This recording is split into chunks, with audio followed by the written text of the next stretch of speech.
that. But I'm wondering, Patty, if some of that drama is something that is about people testing boundaries, like what they can get away with. What have you noticed about that when like a big drama at work? Right. So say that, you're in the middle of something that you have a deadline on and you need to get it done, and there's chaos and drama around you. You you can ignore it and address it when you're done, or you can address it real fast with the person that's causing the drama. Take 5 minutes out, step out, have them come into your office or your cube, or go outside or break room or wherever private, and address it immediately, and then explain to them, I am doing something important, and we will talk about this more later. But at least address the concern if need be. If it's something that can be ignored for a couple hours until you get done, then go ahead and do that. Right.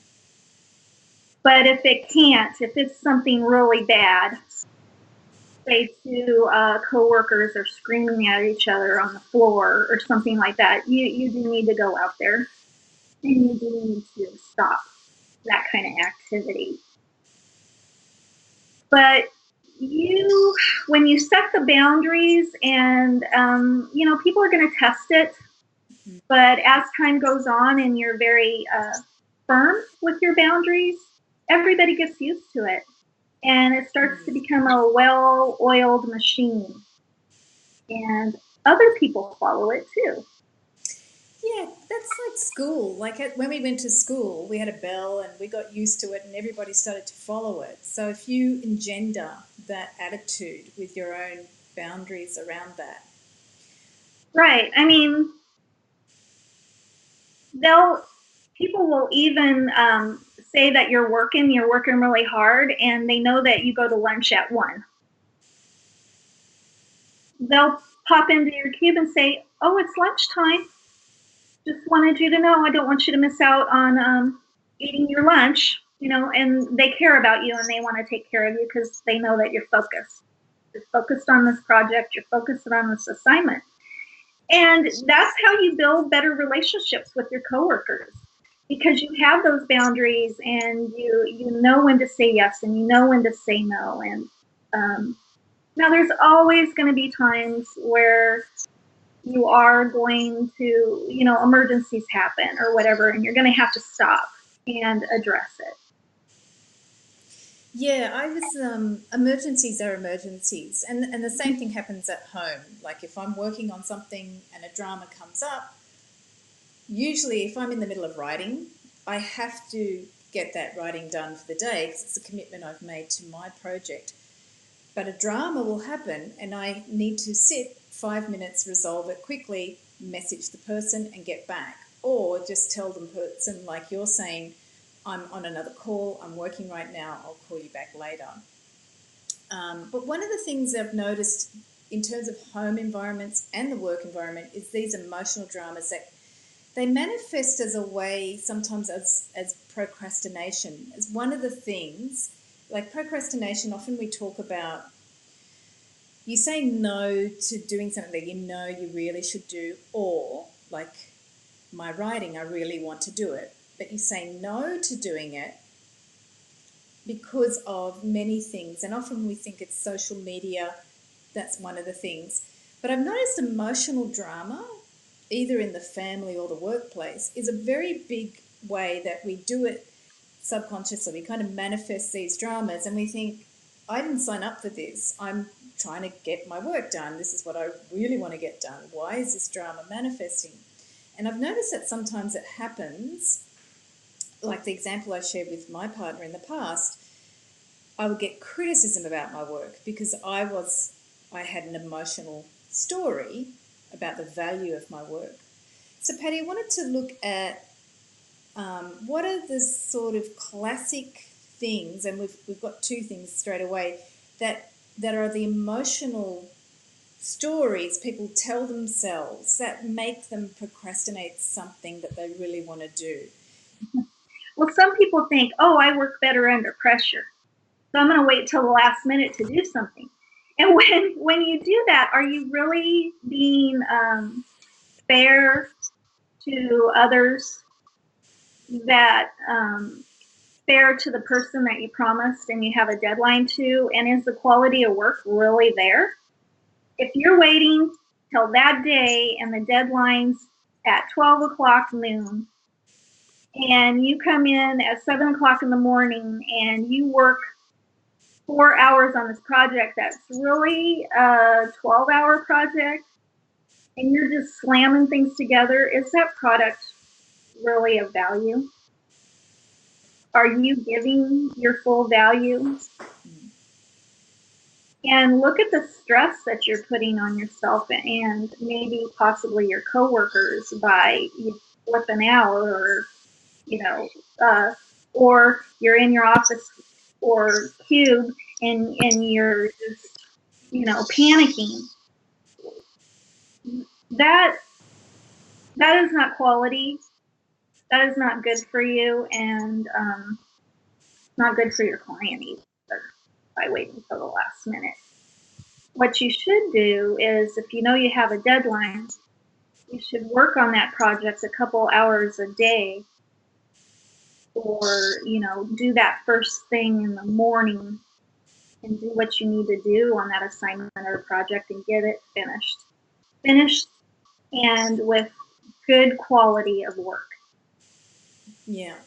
One of the things I've noticed as well is to spend 30 minutes of planning time around the project and to break down all the tasks.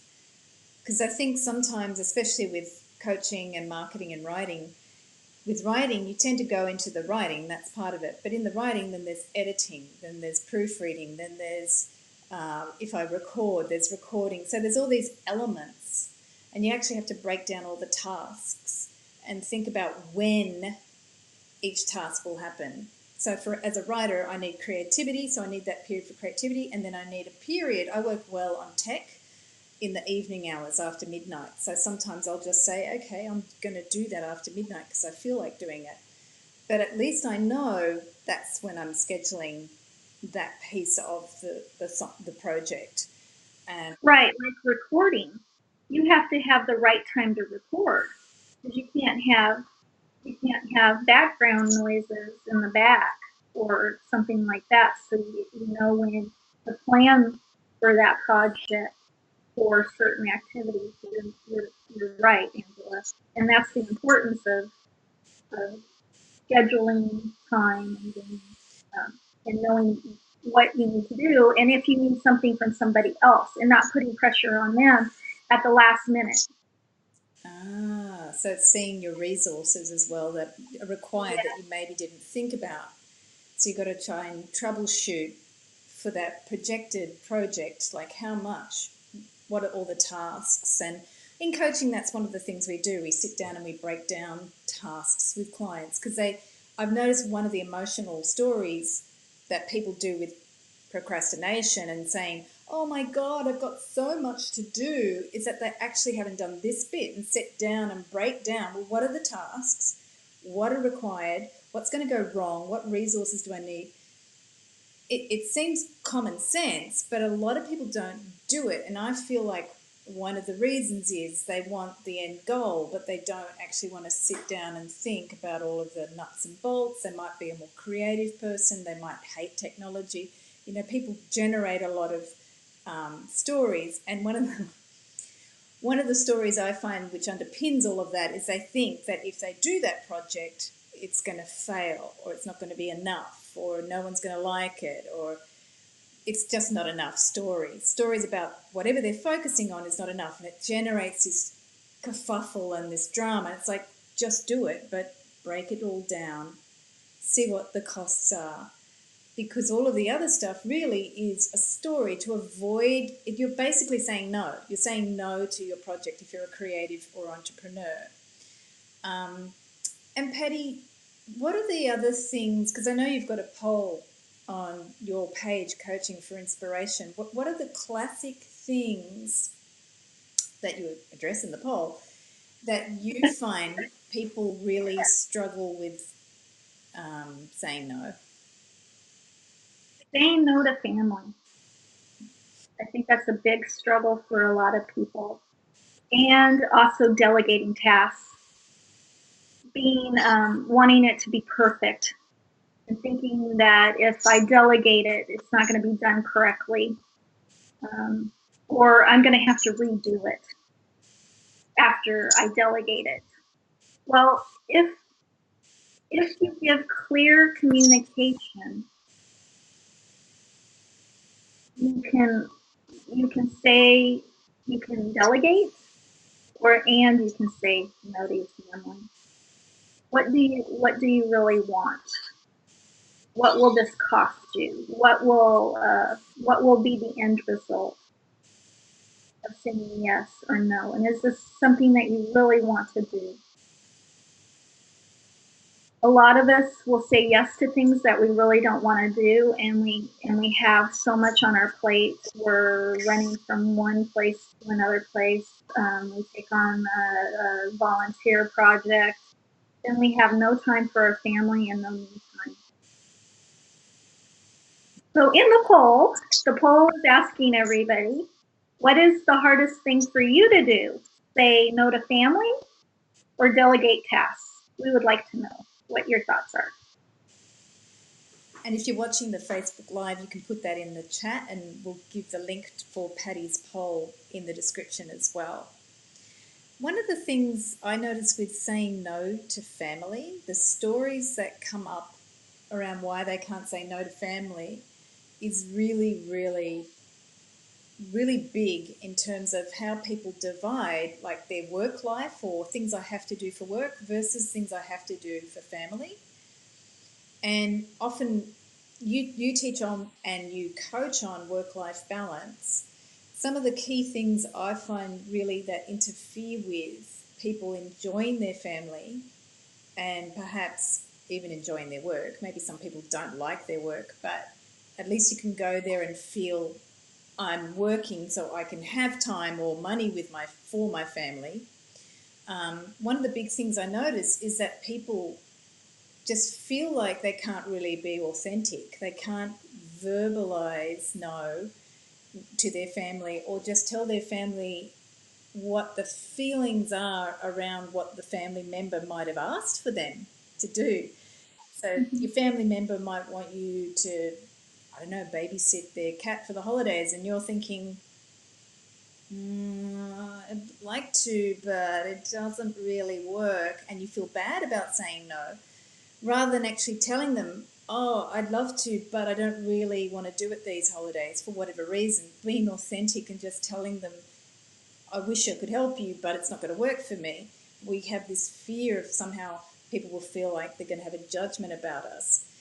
So it's interesting in terms of families saying no to family. It really does then impact the way you can be authentic or be more courageous in your workplace to do what you were sharing earlier, Patty, saying like, I'm going now, I can talk to you tomorrow at 8:30. Does that work for your schedule?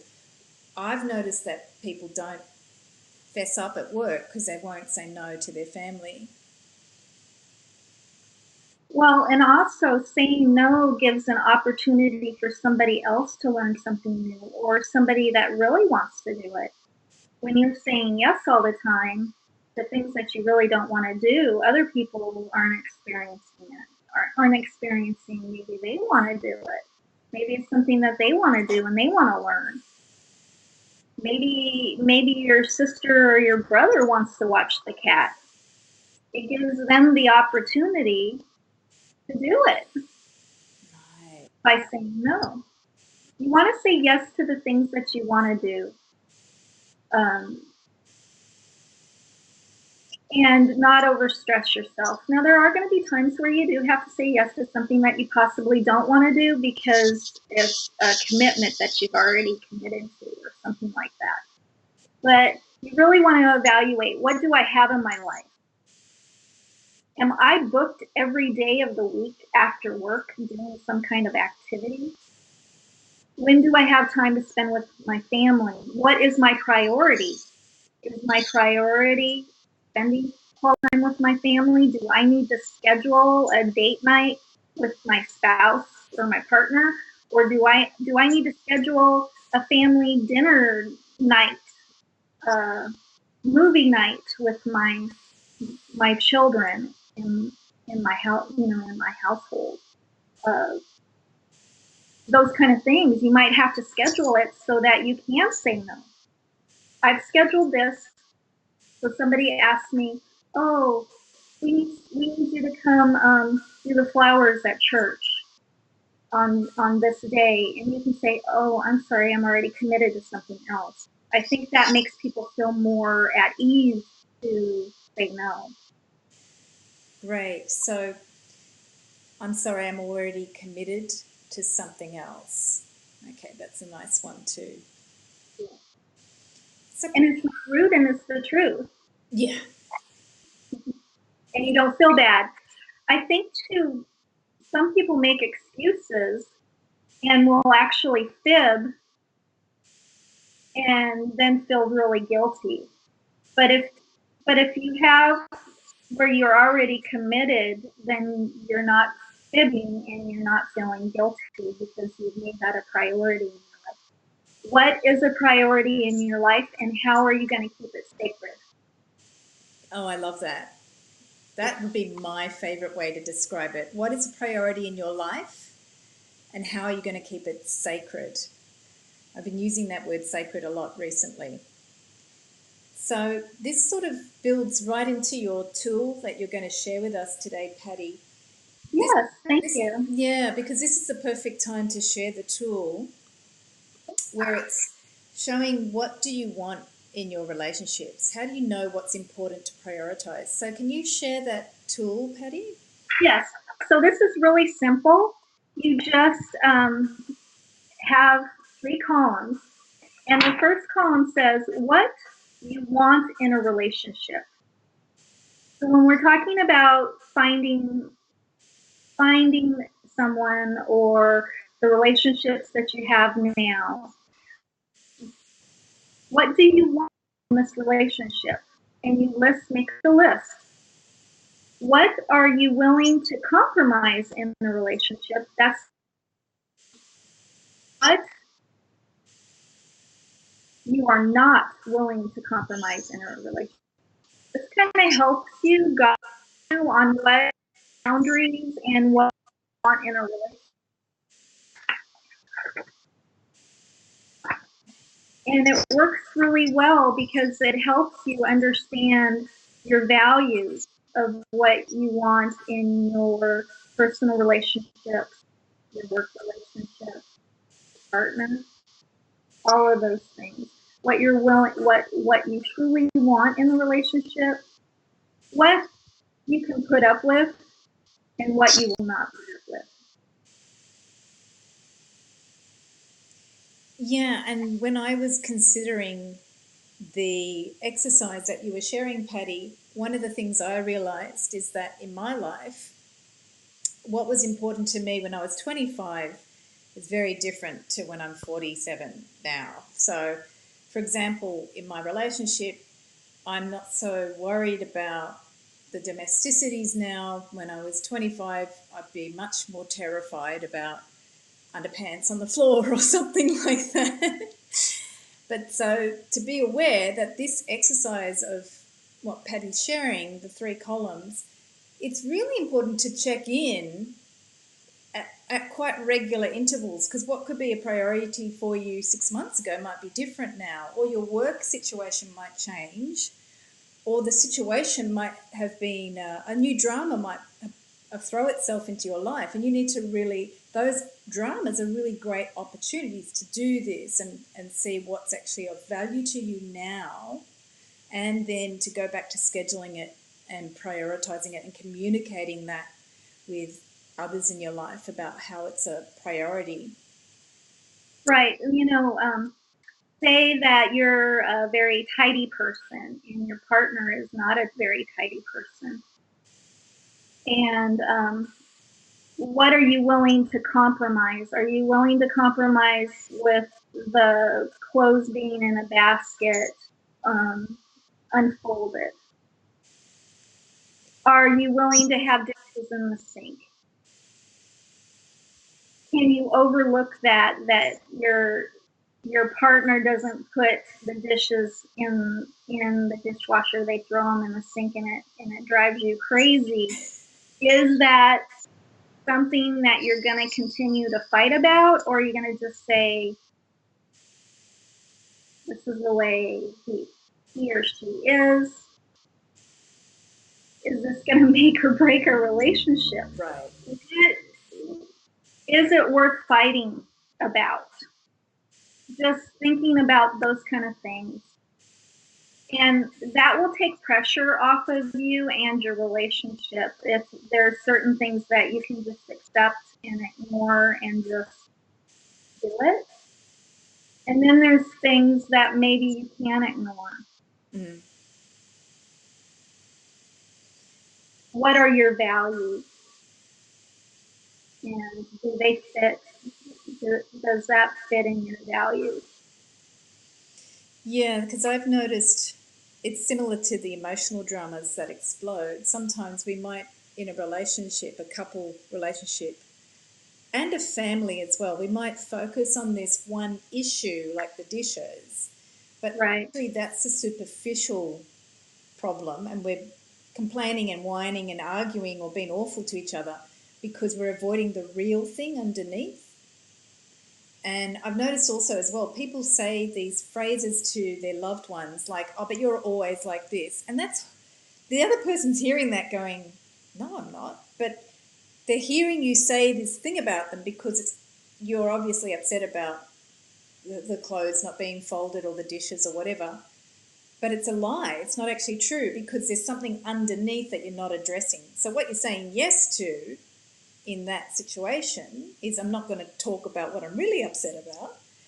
And you're saying no to what might be the real issue. So this 3-column thing, if you get certain things about the domestics in the home or things about time for your self-care, it's really good to go through and go, well, what's really the biggest issue here for me that I'm not willing to compromise? So if it's with your partner, really see, is it about the dishes or the underpants on the floor, or is it about that you haven't actually gone out together for 6 months and had time alone, or is it about the taxes that haven't been done for 10 years? Or yeah. Right. Little things add up to big things. And I found, me personally, and I wish that I did this last week, is that you sometimes need to pause and walk away from situations. And especially if you have a temper, you need to walk away and cool down and pause. And a lot of us don't do that. And maybe if you pulled out the column list and kind of listed it and thinking, okay, is this going to really matter in 7 days from now? Is this really going to matter in a year from now or 5 years from now? And is it really important? And if it is really important, it's going to be in that last column. And what, can you just read the title of the last column again, Patty? Yes. What are you not willing to compromise in a relationship? And that all comes down to values. Or, you're not willing to put up with somebody that belittles you in front of your friends and family. You're not willing to put up with somebody that won't back you up to your friends or family.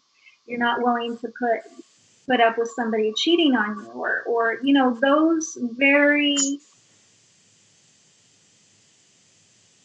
very hard things about forgiveness. And those things cause non-forgiveness and strife in your relationship.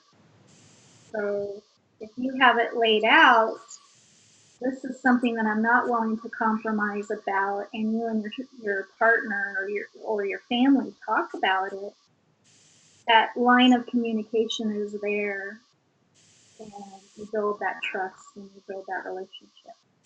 Date night is important once a week or twice a month or once a month. We're going to do this no matter what. Things like that. We're going to have a family night. We're going to meet once a month and get together as a family. That's great. So if you've got any questions about the tool, also you can contact Patti on her coaching page, Coaching for Inspiration, and in the description, Patti's got the link there. You can tell us what is your what most difficult for you is. Is it saying no to family, or is it delegating tasks to others? And so Patti, do you want to share a little bit about who you work with and the work that you do with them with Coaching for Inspiration? I am a leadership and work-life balance coach, and I work with people that are career that lack a personal life. They set their career before everything else, and they have no boundaries on their career, but they want an awesome career as well, but they also want a personal life. So I work with people and help them to get the life that they truly want and still have that awesome career. That's great. Yeah, thanks, Patti. And I really appreciate the column tool that you shared today as well, because I think it's really timely. I think people could do that almost all of the time, and it really starts to help you look at what are your big rocks and how you prioritize.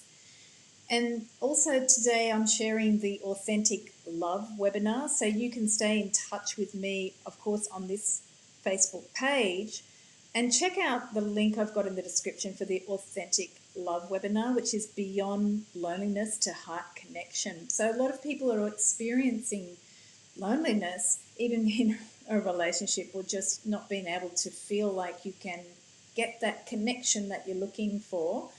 And the webinar looks at that. What are some of the causes for that, and maybe some of the bigger picture reasons why that's happening in our culture? And also then some tools in the webinar. It's actually a training on how to get connected to yourself so you can start really going out there and finding naturally those relationships and get over some of those emotional stories you might be telling yourself about why you're lonely. So thank you so much today, Patti, for sharing your wisdom and your tools. And anything else that you'd like to share with those listening and watching? I do have a blog on my website, www.coachingforinspirationwithpatti.com.